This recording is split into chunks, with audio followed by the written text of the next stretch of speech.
예수님의 비유 18가지를 하는 도중에 잠깐 짬을 내서 천국이란 무엇인가에 대한 주제를 한번 달아보는 시간을 가지려고 해요.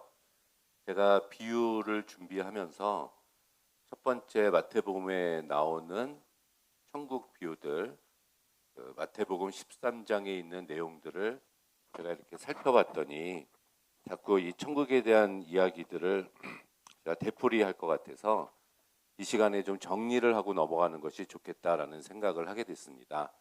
그래서 오늘 따로 시간을 내서 이 이야기를 나누고 그리고 나서 다시 복음서에 나타난 예수님의 비유에 대해서 공부해보는 시간을 갖도록 하겠습니다.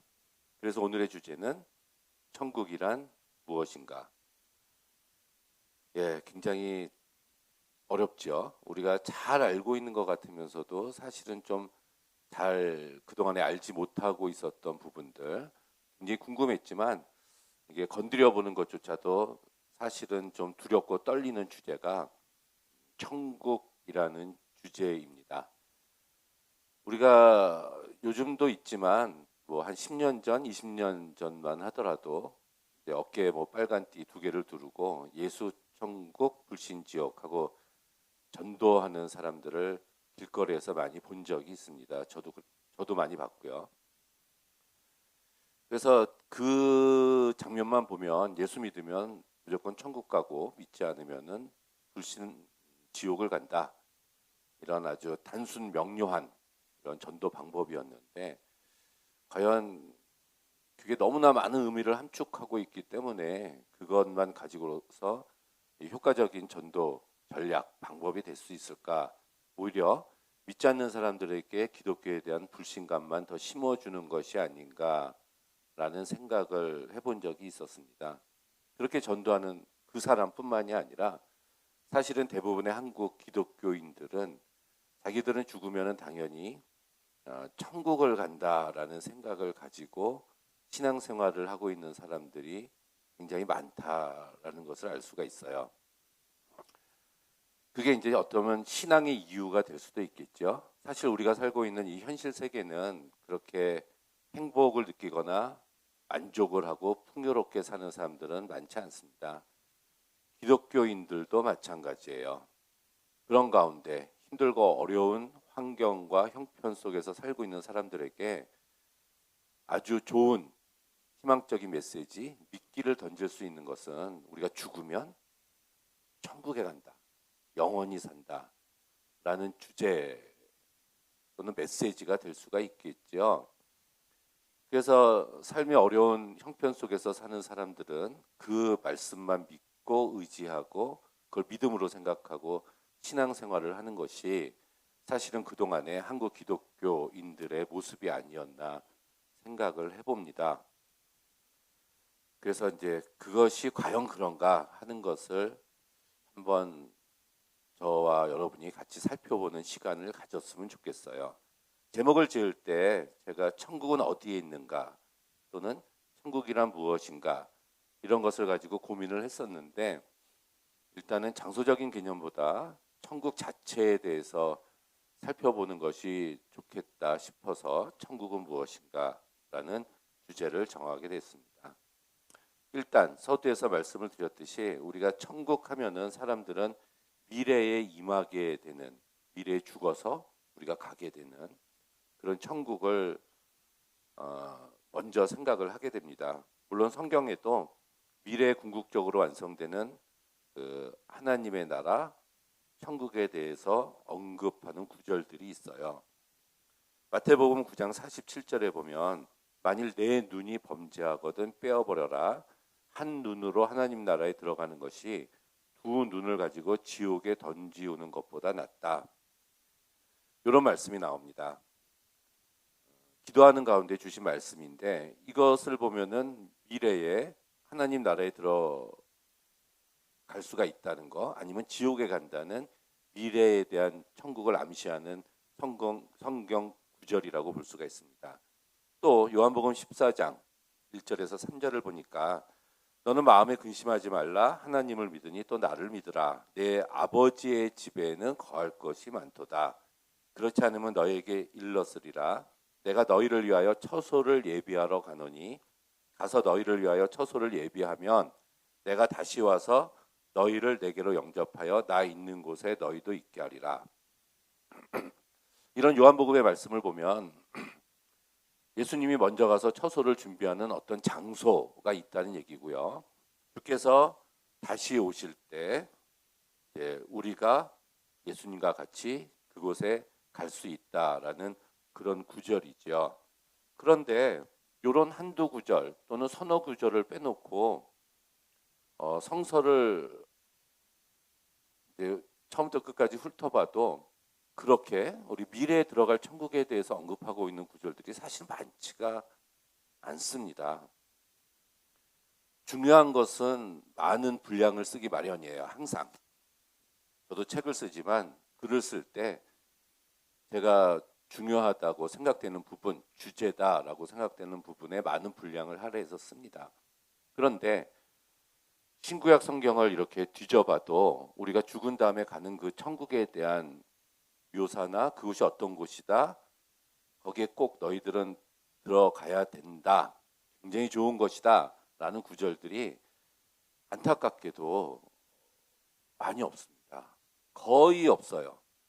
구약 성경은 하나도 없다고 봐야 됩니다. 우리가 이제 천국론을 종말론하고 연결지어서 볼 수가 있고 또 주께서 다시 오시는 재림하고도 연결이 되는데 뭐 구약에서는 주님이 다시 오시는 재림은 없고요. 이제 종말론이만 등장을 하는데 구약 성서에서 말하는 종말론은 이스라엘 국가의 심판, 하나님의 심판을 받아서 그들이 패망하게 된다는, 끝이 있다는 이스라엘 국가 공동체적인 종말론을 이야기할 뿐이지 구약 성서 어디에도 죽음은 가게 되는 안식처인 천국에 대한 언급을 하고 있지 않습니다. 그럼 신약에 와서는 마태, 마가, 누가, 요한복음 주께서 하시는 말씀 굉장히 많은 말씀을 하셨어요. 뭐 기도해라, 회개하라, 뭐 가난하게 살아라, 뭐 이웃을 사랑해라, 여러 가지 굉장히 많은 말씀을 하셨는데 이 미래에 가게 되는 천국에 대해서 예수님은 그렇게 많이 하지 않으셨습니다. 방금 제가 말씀드린 요 마태복음 하나, 요한복음 하나, 요 정도밖에 없어요. 그런데 계시록에는 나옵니다. 계시록에. 그러면은 계시록을 보면은 우리가 천국을 묘사를 해놨는데 계시록에는 있지 않습니까? 그런데 안타깝게도 계시록이 우리 22장까지 있는데요. 일단 20장에 천년왕국에 대해서 나오고요. 그리고 21장, 22장 마지막에 조금 언급하고 끝납니다. 천국에 대한 묘사를 찾아봤어요, 제가. 그랬더니 계시록 21장 4절에 보니까 천국에는 눈물이나 애통함이 없고 곡하는 것이 없고 사망이나 질병이 없다. 또 계시록 22장 3절에 저주가 없다. 그리고 또 마태복음의 22장 30절에 예수께서 마지막에 대해서 말씀하실 때 장가나 시집 가는 일이 없다. 그리고 계시록 21장 1절에 땅, 하늘, 바다도 이 세상에 있는 이런 것들도 다시 있지 않다. 다만 수정같이 맑은 생명의 강이 있다라고 계시록 22장 1절에서 얘기를 합니다. 이 생명수 강은 길 가운데 흐르고 있고 그 강 좌우에 생명나무가 있는데 이 생명나무는 여러 그루가 아니라 한 그루라고 얘기를 해요. 그것은 예수 그리스도를 가리킵니다. 그리고 12개의 열매를 그 생명나무가 맺고 있고 잎사귀를 통해서 만국이 소생한다. 그래서 이 새 하늘과 새 땅에 성도들이 거할 처소가 있는데 그곳이 바로 새 예루살렘이다라는 언급을 요한계시록 1장하고 21장하고 22장에서 하고 있습니다. 구체적으로 장소를 이야기하고 있는 것이 성경의 제일 마지막 책인 요한계시록의 제일 마지막 부분에 조금 나와요. 그러면서 거하는 곳이 새 예루살렘이라는 장소를 언급을 해요. 그러면서 계시록 21장에 그 새 예루살렘에 대한 모습을 묘사하는 구절들이 있습니다. 보니까 그 새 예루살렘은 우리 주사위처럼 생겼어요. 정육면체 큐브 모양이죠. 그리고 가로 세로 높이가 각각 12,000 스타디온. 이거를 지금 단위로 계산을 하면은 1,400마일 정도 되는 커다란 주사위 모양의 큐브가 새 예루살렘이라고 묘사를 하고 있습니다. 이게 1,400마일이 어느 정도 되냐면 가로 세로 높이인데요. 지금 현존하는 가장 높은 빌딩이 두바이에 있는 빌딩이 있죠. 162층이라고 하는데 그것보다 높이가 한 2,700배 정도 더 높고 그 층으로 계산하면 1층, 2층, 3층으로 계산하면 한 44,000층 되는 높이라고 계산이 돼요. 그리고 뭐 그 성에 들어가는 문은 한 면에 뭐 3개씩 있고 총 12개의 문이 존재하는데 그 12개 문에는 12지파의 이름이 새겨져 있고 성곽은 벽옥, 제스퍼라는 그 보석으로 치장돼 있고 그 성도 맑은 정금으로 돼 있고 뭐 성곽의 기초석이 12가지 다른 보물들로 각각 돼 있고 문은 모두 진주로 만들어져 있고 뭐 이런 묘사들이 나와요. 보석으로 치장되어 있다 그런 얘기죠. 그런데 이제 우리가 알아야 할 것은 제가 지난 시간에도 잠깐 말씀드렸지만 이 요한계시록이라는 책이 어떤 책이냐 하는 겁니다. 이게 이제 묵시서라는 하나의 장르로 우리가 구분을 하는데요. 구약성서에는 묵시문학이라는 것이 다니엘서, 스바냐서 이런 것들도 같은 책이라 그래요. 간단히 말하면 주변의 환경 때문에 사실적인 묘사를 할 수가 없어서 은유적인, 비유적인 표현을 써서 글을 쓰는 것을 묵시문학이라고 얘기를 합니다. 상징어를 굉장히 많이 사용을 하죠. 요한계시록이 쓰여질 당시에는 로마의 아주 극심한 박해와 핍박을 가지고 있는 시기였습니다. 그래서 사도 요한이 정확하게 제대로 된 사실 묘사를 할 수가 없었어요. 그래서 은유적으로 상징적으로 이제 문자를 상징어를 사용해서 글을 쓰게 되는데 그것이 계시록입니다. 근데 이제 우리가 이제 계시록이다라는 이제 이름이 붙으니까 미래의 일을 미리 가르쳐 주는 계시했다. 예언적인 성격을 가지고 있는 책이라서 미래의 천국에 대해서 이야기하는 것이다라고 생각을 할 수가 있습니다. 그런데 그렇지가 않아요. 이제 구약에서도 예를 들면 구약의 예언서가 있지 않습니까? 이사야, 예레미야, 에스겔, 다니엘, 또 아모스, 호세아로 시작되는 12 예언서가 있는데 그 예언서들도 예언서라고 얘기를 하니까 미래의 일을 미리 보여주는 책이다라고 우리가 생각을 하기가 쉽습니다. 그런데 구약에 나타난 그 예언서들의 주제는 결코 미래에 있지 않고 현재에 있어요. 일정한 어떤 패턴이 등장을 하는데 그 예언자들의 외침은 심판을 외칩니다. 너희들은 망한다는 얘기예요. 너희들은 나중에 미래에 망한다. 그거를 놓고 보면은 미래에 망한다는 거니까 예언자적인 성격을 띠고 있다고 볼 수가 있겠죠. 하지만 미래에 망한다는 선포를 하고 난 다음에 이어지는 메시지는 망하지 않으려면 지금 회개하고 하나님께 돌아오라는 얘기입니다. 회개가 주제예요. 미래에 망한다는 게 아니라. 그러면서 죄를 지적을 하는 거예요. 그 예언자들이 이사야나 아모스, 호세아, 요엘 같은 예언자들이 백성들의 죄를 지적합니다. 이러이러한 죄를 졌다, 죄를 졌다, 죄를 졌다. 그래서 나중에 하나님이 심판하실 것이다. 궁극적으로는 너희들의 나라가 망하고 너희들은 포로로 잡혀갈 것이다. 그렇게 되지 않으려면은 지금 하나님께 돌아오라라는 얘기예요.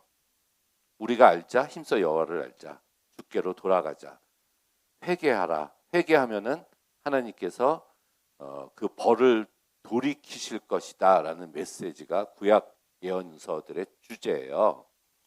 그래서 미래에 망한다는 얘기가 아니라 지금 회개하라는 얘기입니다. 지금 하나님의 율법대로 살라는 얘기예요. 말씀대로 순종하면서 살라는 얘기입니다. 마음을 다하고 성품을 다하고 뜻을 다해서 하나님을 사랑하고 이웃을 내 몸과 같이 살아가면서 살라는 메시지, 죄의 길에서 돌이켜서 하나님께로 돌아오라는 게 주제예요. 그래서 미래의 일을 미리 알려주는 것이 아니라 내가 살고 있는 내 삶의 현장에서 벌어지는 온갖 불의와 불법들에서 이제 선함으로, 의로, 공의로 돌아오라는 메시지가 예언서예요. 계시록도 똑같습니다. 계시록이 쓰여질 당시에 굉장히 많은 핍박을 받고 있었다고 얘기를 했지 않습니까? 지금 핍박을 받고 있는 AD 100년에 그 삶을 살고 있는 그리스도인들에게 지금 종교적인 핍박을 받고 있지만 하나님을 배반하지 말고 예수님을 떠나지 말고 계속해서 믿음을 지키라는 주제가 계시록이에요. 그렇게 지키면 나중에 방금 말한 이런 새 예루살렘이 너희에게 주어질 것이다. 원수들은 하나님께서 심판하실 것이다. 너희들은 끝까지 저 천국에서 하나님께서 너희들을 맞이해 줄 것이다. 적그리스도가 나타나지만 세계 3차 대전 마지막 전쟁이 일어나지만 주께서 구름 타고 다시 오시는 날 그들을 다 심판하고 쓸어버리고 천년 왕국을 세울 것이다. 이런 이야기입니다. 그런데 이런 천년 왕국이나 이런 천국에 대한 미래의 천국에 대한 이야기가 그렇게 중요하다면 분량이 훨씬 많아야 되고 예수께서도 공생의 기간 동안에 제자들과 백성들을 가르치실 때 이 말씀들을 굉장히 많이 하셨어야 돼요. 그런데 하지 않으셨다는 얘기죠. 어떤 교회에서 부흥회를 엽니다. 부흥 강사 목사님이 오셨어요. 설교를 하십니다. 천국이 있는 것을 믿으십니까? 청중들이 아멘 해요. 여러분 천국에 들어갈 것을 믿습니까? 아멘 해요. 오늘 밤에 예수께서 다시 오십니다. 오늘 밤에 모두 천국에 들어갈 것입니다. 이렇게 외치니까 한 명도 아멘을 하고 대답을 안 했다고 합니다.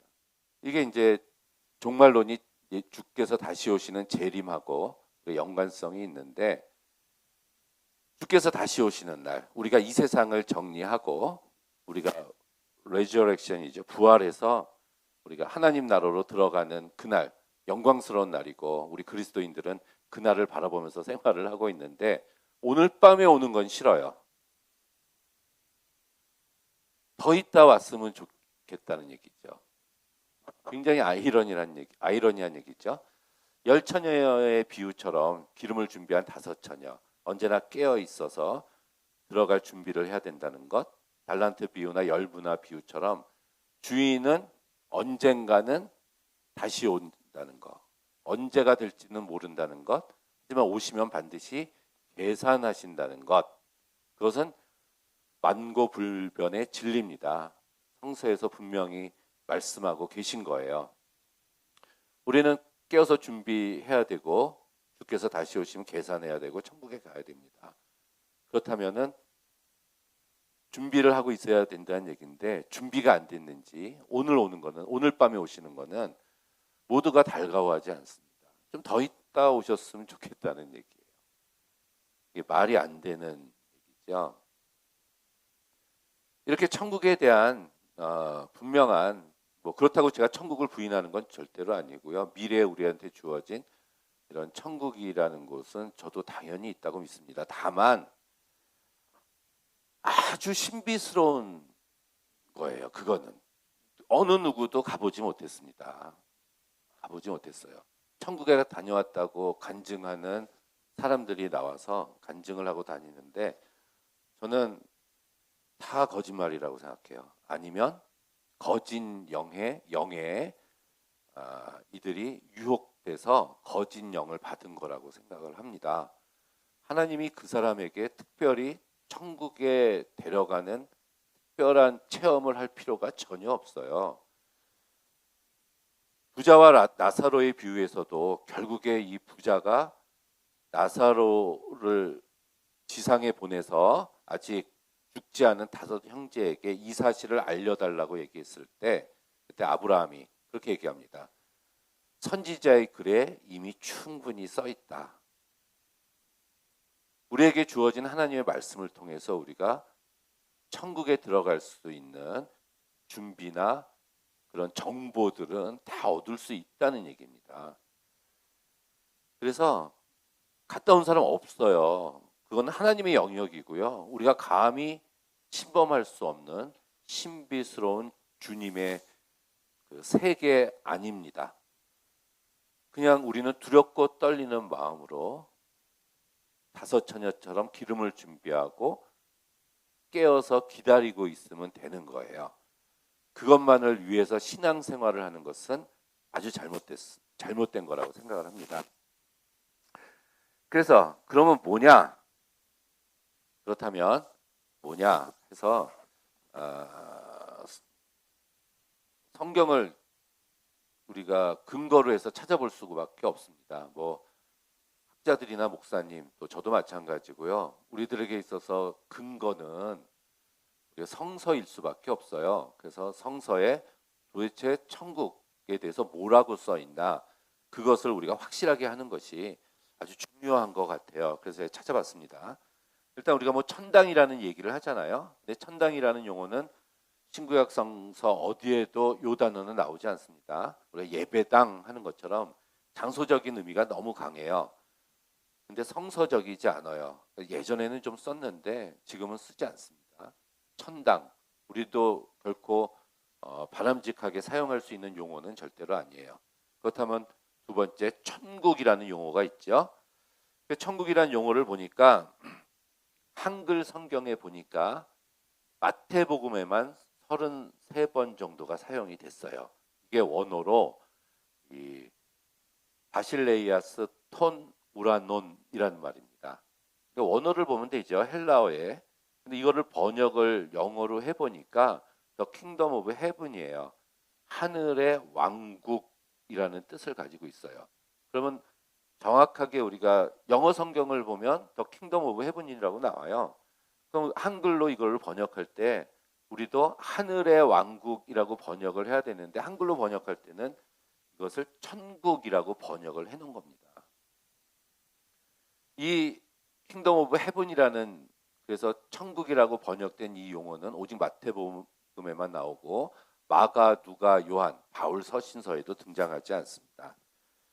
이게 우리나라 사람들이 전통적으로 가져온 하늘나라 개념이나 사후 세계에 적합한 일반적인 모습에 적절하기 때문에 번역할 때 이 천국이란 용어를 번역한 것 같아요. 그런데 이것만 있는가라고 봤더니 한 단어가 더 나와요. 그게 바로 밑에 있는 바실레이아스 투 테우라는 단어입니다.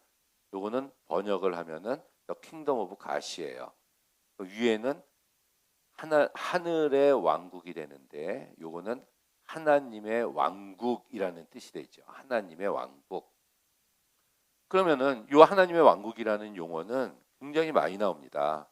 마태복음뿐만이 아니라 다른 곳에서 마가, 누가, 요한, 마태복음에도 나와요. 사도행전, 계시록에도 약 70회 정도 사용돼서 위에 있는 헤븐이라는 용어보다 훨씬 더 빈번하게 많이 사용된 것을 우리가 알 수가 있죠.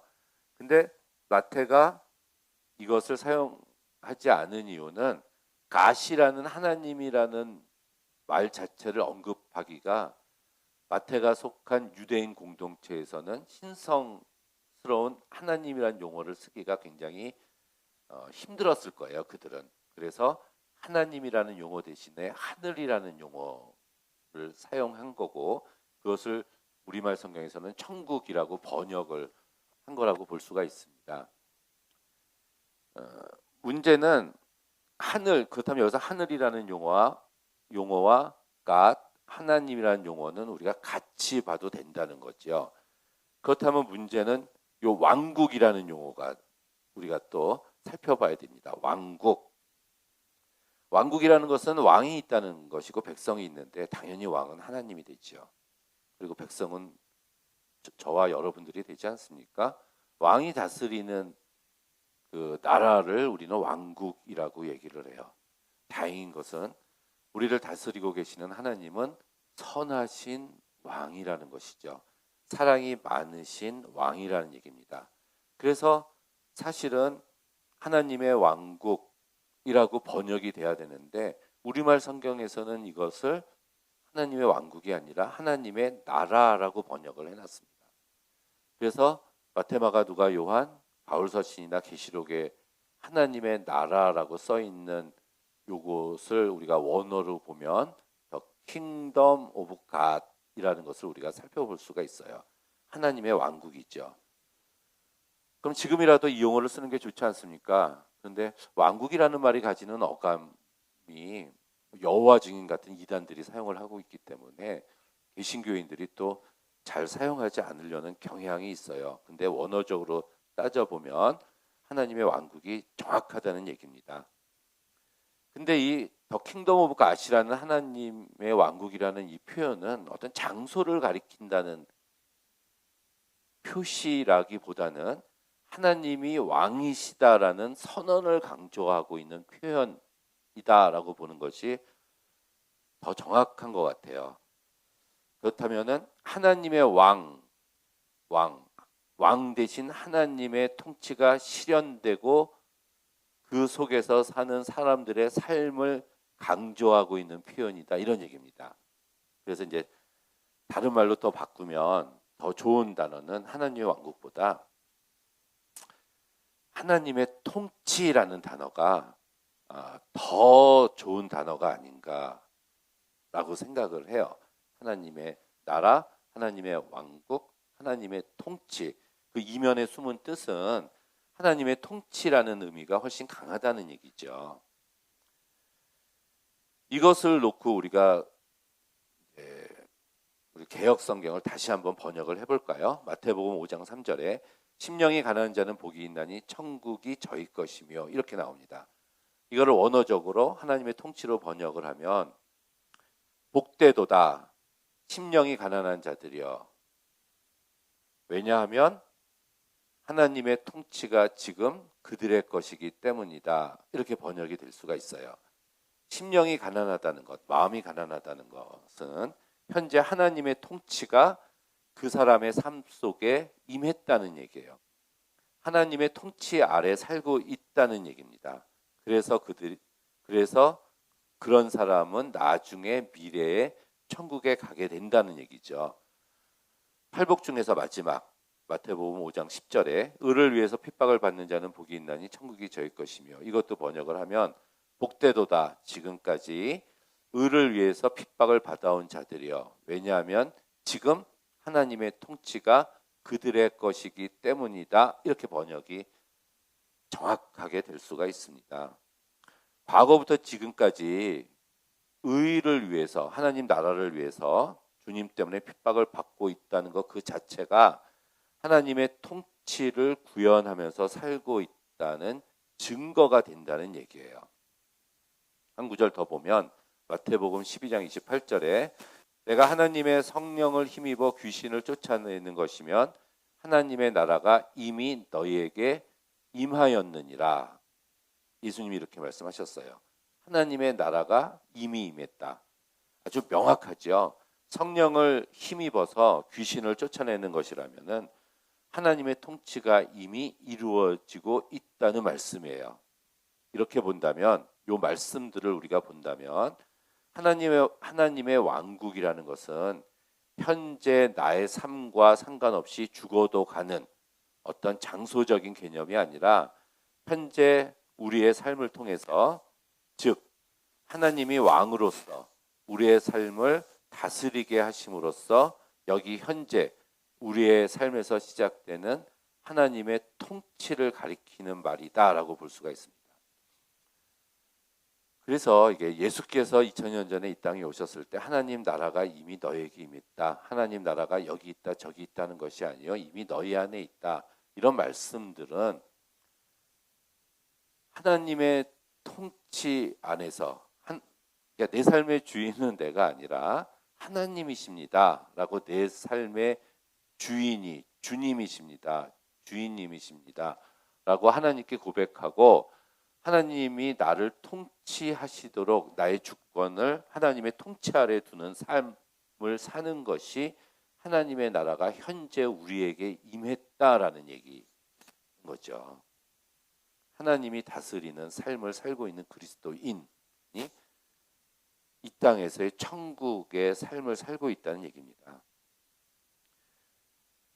성경을 최초로 읽었던 독자들은 모두 믿는 자들이었어요. 따라서 이미 믿고 있는 사람들에게 어떻게 하면 천국에 갈 수 있느냐에 대해서 예수께서 말씀하시는 것이 아니라 예수님과 성서의 저자들은 어떻게 사는 것이 하나님의 왕국 백성답게 사는 것인지에 대해서 더 우선적이고 더 많은 관심을 가지고 기록을 했다는 얘기입니다. 성서에.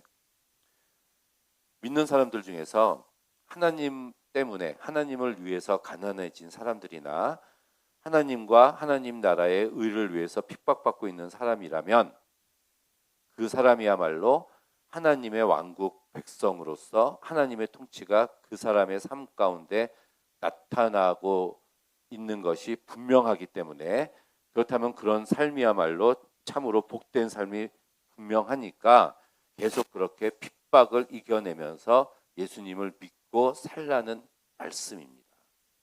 이 얘기들을 마태는 마태복음을 통해서 선한 행실로 하나님이 우리의 삶을 다스리고 있다는 것을 나타내라고 교훈하고요. 마가는 예수님처럼 고난을 받음으로써 하나님이 우리의 삶을 통치하시는 것을 나타내라고 교훈하고 있고, 누가는 가난하거나 소외된 사람들에게 실제적인 도움을 주어서 하나님의 자비를 나타냄으로써 하나님의 통치가 내 삶에 나타내고 있다는 것을 말하라라고 기록하고 있다는 얘기입니다. 이렇게 성경이 하나님의 통치를 주제로 또 중심으로 삼고 있는 것이 맞다면 우리는 초월적이고 장소적이고 미래적인 하나님의 왕국에만 관심을 두거나 그것을 현재의 삶과 상관이 없는 그냥 장소로만 전락시켜서는 절대로 안 됩니다. 어떻게 사느냐, 믿는 자로서 그리스도인으로서 우리가 어떻게 이 땅에서 하나님의 통치 아래에서 사느냐가 아주 중요하다는 얘기예요. 그래서 이 땅에서 그렇게 하나님의 통치 아래에서 사는 사람만이 미래의 하나님 나라의 천국에 들어갈 수 있다는 얘기죠. 그렇기 때문에 하나님의 왕국은 우리의 현재의 삶의 한 가운데 있습니다. 그것은 선행을 통해서, 고난을 통해서, 자비를 통해서 지금 여기에서 구현되어야 되는 것들이에요. 요한복음에 아주 자주 나오는 단어 중에 하나가 영생이라는 말이 있습니다. 영생은 영원한 생명을 뜻하는 말이기도 하지만 하나님의 생명이라는 뜻으로 이해되기도 해요. 그렇다면 요한도 요한복음을 통해서 어떻게 해야 영생을 얻게 된다라는 말씀이라기보다는 어떻게 살고 있는 사람이 이미 영생을 소유한 삶인가를 보여주고 있어요. 내 말을 듣고 나 보내신 이를 믿는 자는 영생을 얻었고 심판에 이르지 아니하나니, 영생을 이미 얻었고, 결국 요한이 얘기하고 있는 것도, 사도 요한이 이야기하는 것도 핍박 속에서 믿음을 저버리지 않고 지키면서 또한 형제들을 배신하지 않고 사랑을 확증하고 있는 그리스도인들에게, 그런 그리스도인들은 현재 하나님의 생명인 영생을 가지고 현재 그런 삶을 살고 있는 거라고 격려하고 있는 것입니다. 요한복음 6장 47절에도 얘기해요. 진실로 진실로 너에게 이르노니 믿는 자는 영생을 가졌나니. 이게 벌써 과거로 얘기하고 있지 않습니까? 이 말씀은 핍박을 받으면서도 굴하지 않고 믿음을 유지하고 지키고 있는 사람은 현재 영생, 곧 하나님의 생명을 가지고 있는 사람이다라고 설명을 할 수가 있습니다. 이처럼 하나님의 왕국이나 이 영생도 물론 미래에 연결되어 미래와도 관련이 되어 있지만 그것은 우선적으로 지금 여기에 사는 우리들의 책임 있는 삶과도 아주 밀접하게 연관이 되어 있어요. 우리는 흔히 하나님께 영광을 돌리기 위해서 산다고 이야기를 해요. 고린도전서 10장 30절에도 보면 먹든지 마시든지 무슨 일을 하든지 모든 것을 하나님의 영광을 위해서 하라. 그럼 하나님의 영광이라는 게 뭘까요? 하나님을 영화롭게 하는 삶을 살라고 했는데 어떤 삶이 하나님을 영화롭게 하는 삶이 될까요? 마태복음 5장 16절에 보니까 너희 빛을 사람들에게 비추어서 그들이 너희의 착한 행실을 보고 하늘에 계신 너희 아버지께 영광을 돌리게 하라. 여기서는 우리들의 착한 행실로 하나님께 영광을 돌릴 수 있다고 이야기를 합니다. 우리가 그리스도인으로서 착한 행실이 되는 모범적인 삶을 살지 않고 반대로 나쁜 행실을 살고 있으면 이 불신자들, 세상 사람들은 우리들을 욕하는 것이 아니라 하나님을 욕하게 된다는 거예요. 하나님의 영광을 절대적으로 가리는 거죠. 이것은 이 세상에서의 우리들의 삶이 얼마나, 그리스도인의 삶이 얼마나 중요한지를 가르치고 있는 말씀입니다. 요한복음 15장 8절에도 너희가 열매를 많이 맺어서 나의 제자가 되면 이것으로 나의 아버지께서 영광을 받으실 것이다. 열매 맺는 삶이라는 거예요. 성령의 9가지 열매도 이야기하고 있지 않습니까? 사랑, 희락, 화평, 자비, 양성, 충성, 온유, 절제, 오래 참음, 이런 9가지 열매들, 이런 열매 맺는 삶을 우리가 살아야 되는데 여러분 얼마나 그렇게 살고 계십니까? 성령의 9가지 열매. 한 절 더 보면 빌립보서 1장 11절에도 이렇게 얘기해요. 예수 그리스도께서 주시는 의의 열매가 가득하여 여러분이 하나님께 영광과 찬송을 돌리게 되기를 기도합니다.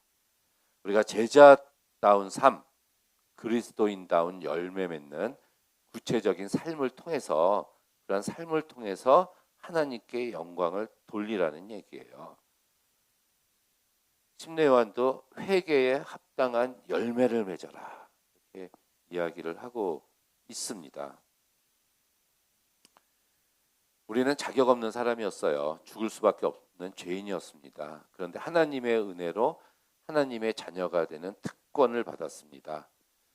또 하나의 우리에게 주어질 특권은 미래의 천국에 들어가는 특권이겠죠. 하지만 미래에 들어가는 천국만을 기대하면서 사는 삶은 바람직한 그리스도인들의 삶이 아닙니다.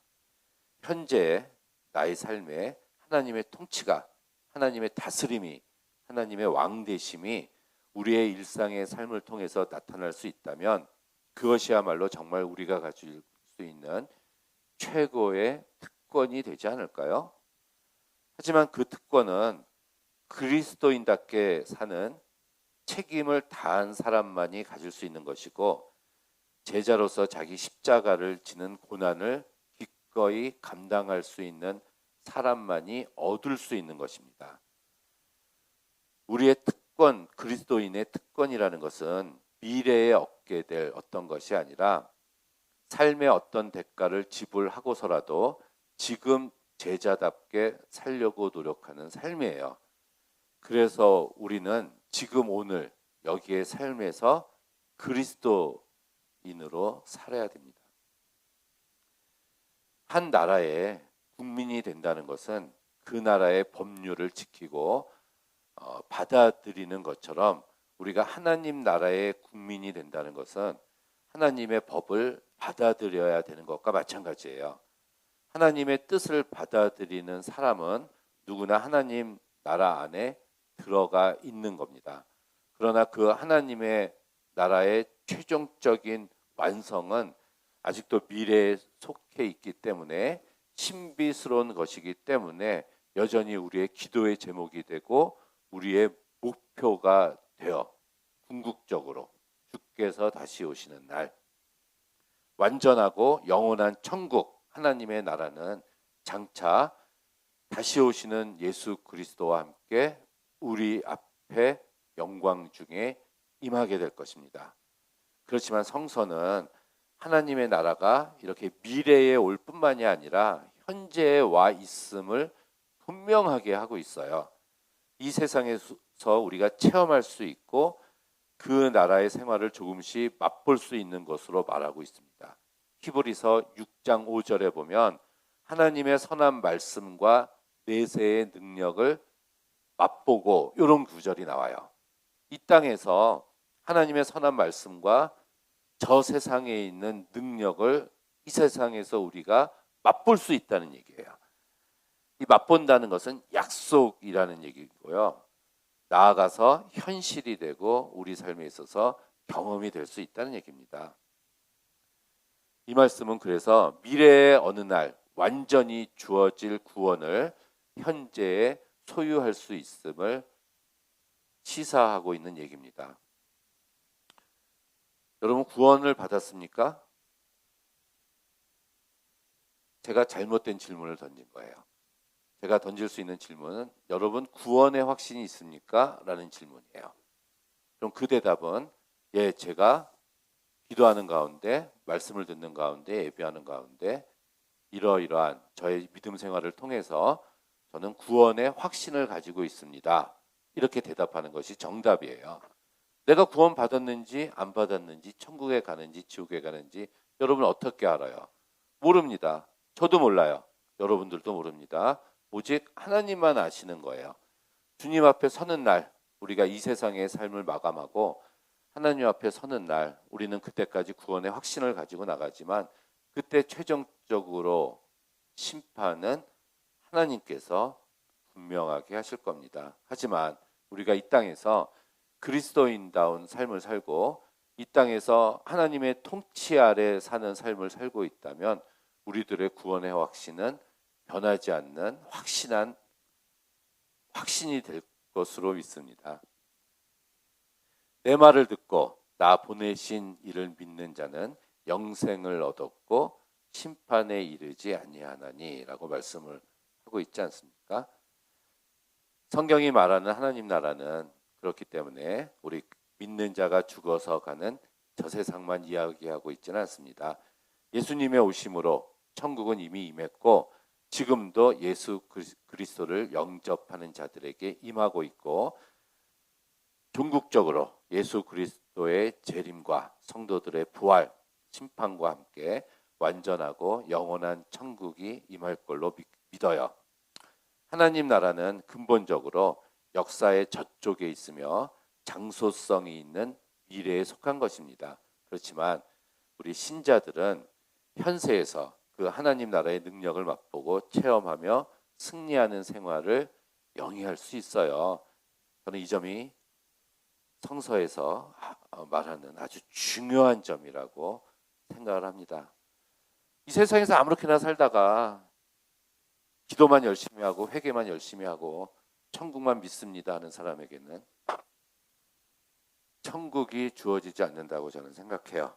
우리에게 미래도 중요하지만 현재는 그 미래보다 더 중요하기 때문입니다.